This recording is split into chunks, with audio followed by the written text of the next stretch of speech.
Hi there YouTubers, Chloe here from Inner Whispers. I recently saw a post by a friend online asking for recommendations for a Visconti-Sforza style deck, and seeing as I've been doing a bit of historical research myself of late, I was interested to see what replies she got. One of those was from Milo Duquette, who recommended The Golden Tarot by Mary Packard, which he said was a nice mix of both authenticity and attractiveness. Sounds good to me. Shall we take a look and see? So let's take a look inside The Golden Tarot, the Visconti-Sforza deck by Mary Packard. As you can see, it's quite a big box and very solid. Okay, this bit just comes off. So you can have quite an attractive looking box for the whole kit. And inside we have what look like some very big cards. A nice little hardcover book with some very colourful illustrations.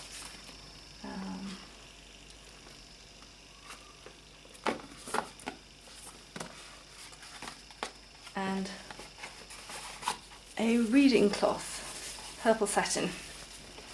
Okay, we might put that down here and take a look at the cards. Well, let's have a look at the book first. So,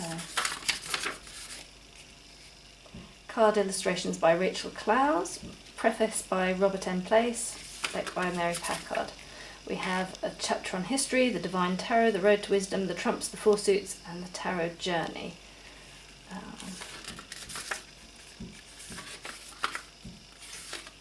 So a goodly chapter on history, with some nice images there, Italian pageantry, the game, first tarot decks, and now the Divine Tarot. So it looks like a very interesting book with a reasonable amount of information.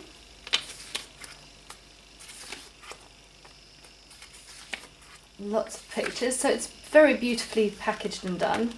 And then we have the true tarot is symbolism. It speaks no other language and offers no other signs. So we'll look at the cards. Each card has an upright, a reversed, a general description with some of the history as well. Nicely done. And looking further, so the Tarot Journey, we have some basic information and then 3 card spread with an actual reading. And a 5 card spread, also with a sample reading, and a Celtic cross with sample reading. So that's quite nice, not too much, but nicely done what is there. Let's try and find, okay, so for each of the suits we have something a bit smaller. They're still full colour images, but just a brief description, upright and reversed. And let's have a look. Okay, yeah. And the court cards get a page each, though slightly smaller than what was for the majors. In terms of the meanings, they seem, well, yeah, no, this is more Marseille type. 8 of Cups, shyness, modesty, resignation, disappointment, and abandonment of effort. And reversed, perseverance, a refusal to move on. So yes, these aren't just Rider-Waite meanings put onto this deck, but they are more based in historical ideas. They have a bit of both, perhaps. We'll sort of see in more detail when reading with it. Lovely. So let's take a look at the cards. My first impression is that the box is hugely long. I mean, but we'll see. Let's take a look. So the cards really are huge. As you can see, I have reasonably big hands and there's no way I can hold them like that at all. Fortunately they are quite narrow, so certainly can hold them and shuffle them this way. And they have very sumptuous backs, a nice old-fashioned feel to them. Nicely done. Let's do a flick through of the cards. No titles whatsoever, so you'll have to learn to recognise them, but so far they seem fairly obvious. This is the Fool, or Il Matin, and we have the Magician, the High Priestess, her sceptre and hat, the Empress, clear with the shield, and the Emperor. Oh dear, what an old chap. It's like, oh, she's marrying him, poor lady, married to him. And another old chap in the Pope. Here we have the Lovers, and interestingly the angel is blindfolded, which is something that they often say of Cupid. Love is blind, so that's quite fun. And there's just a single lady for him to choose. Interesting touch, she has a glove on one hand and not on the other, and they are actually touching skin to skin, which would be quite naughty unless you're betrothed. The Chariot has a woman riding it. And Justice, once again a lady with a knight above. Is he doing her will? The Hermit, old Father Time. The Wheel of Fortune. Interesting that they have these kind of, I don't know, feathers on their heads. And there's an angel at the centre. Strength with a man beating a lion. And yes, this is something that I have seen in some modern decks, which is that it's A, a man figure, and B, that there's force being used on the lion rather than it being the gentle touch of the woman. So that's interestingly different. The Hanged Man, quite simple. These images are very lovely. I mean, obviously death is not nice. Very funny skeleton, because it looks very unreal to our modern eye of actually having seen what cadavers look like and skeletons. But yes, beautiful background on these cards, lovely colours and fairly attractive images overall. We have Temperance and the Devil, the Tower, Star, the Moon.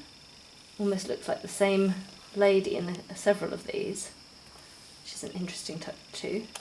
The Sun, and Judgment, where we have two angels calling the judgment, and I don't know, is that the Pope type figure once again? Or St. Peter? I don't know. And the World, held up by two angels. So then we move into the cards, and these ones all had a kind of purpley blue border. Now the Cups suit has a red border. Ace of Cups, Amor Muo, my love, interesting. Three of Cups, A bon droit. Not sure what the Four of Cups has to do with rights. Yes, that'll be interesting to look at. Five of Cups, interesting echo of the Ten of Cups in the Marseille deck, with one cup facing that way. The Six, the Seven, the Eight, the Nine, and the 10, so it has it facing over as well. Then, okay, the chords have the purple background, and interesting touches like a red leg and a white leg. For the Page, the Knight, the Queen with green gloves and a red foot, and a very young looking king compared to our Emperor, for example. Now we have the same text, A bon droit, with the Ace of Swords as we had on the Four of Cups, and we're back to the red borders. So it looks like the courts and the majors are purple borders and everything else is a red border. And we have abondroit on all of these. 3, 4 gold tips to the swords. So it is a very attractive deck. There's lovely backgrounds that are, you know, flowery, green and growing for so far all of the minors, and this kind of almost like a wallpaper background on the majors and the courts. So we have our Page of Swords, Knight of Swords, Queen of Swords with armoured arms, and King of Swords in full armour. And once again, a young looking king.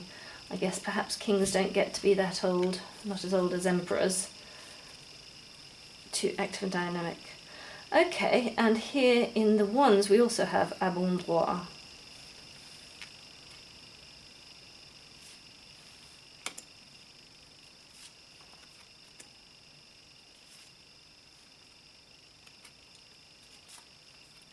So they are fairly simple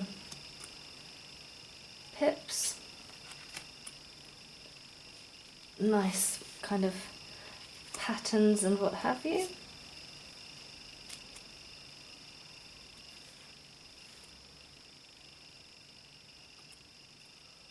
Interesting, the 10 doesn't seem all that different from the 8. Just that the diamond pattern in the centre is getting bigger and bigger and bigger. So yes, you're more at cross purposes or something. The Page of Wands, Knight of Wands, Queen of Wands with 2 red feet, and sort of skin-toned gloves or brown gloves. Her hand looks a little bit, oh, hey. Hands and gloves, you know. A shield on a shield for the Ace of Pentacles.